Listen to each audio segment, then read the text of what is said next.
वारसा घेऊन पुढे जाणारे कामगार गरीब लोकांच्या भावनांना स्वतःच्या लेखीतून वाचा फोडणारे व्यक्तिमत्व म्हणजे अण्णाभाऊ साठे. त्यांच्या जयंतीनिमित्त मी आपल्यासमोर 2 शब्द सांगणार आहे, तरी आपण शांतपणे ऐकून घ्यावे ही माझी नम्र विनंती.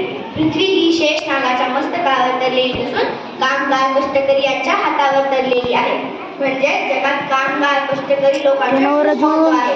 ते जेव्हा काम करतात तेव्हा सुखाशील लोकांच्या घरात आनंद नांदतो.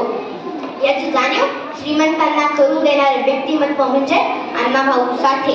अण्णाभाऊची थोरवी गावी तेवढी कमी, जसे गरुडाला पंख वाघाला नका तशी महाराष्ट्राला मुंबई शोभून दिसते.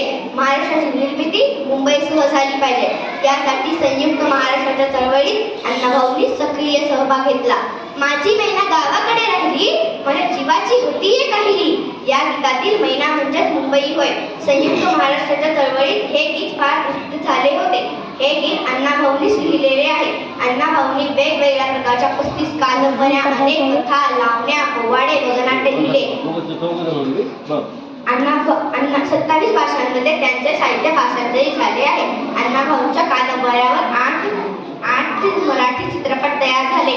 त्यापैकी 3 चित्रपटांना महाराष्ट्र शासनाचा उत्कृष्ट चित्रपट पुरस्कार मिळालेला आहे. एवढे बोलून मी माझे भाषण संपविते. जय हिंद, जय महाराष्ट्र.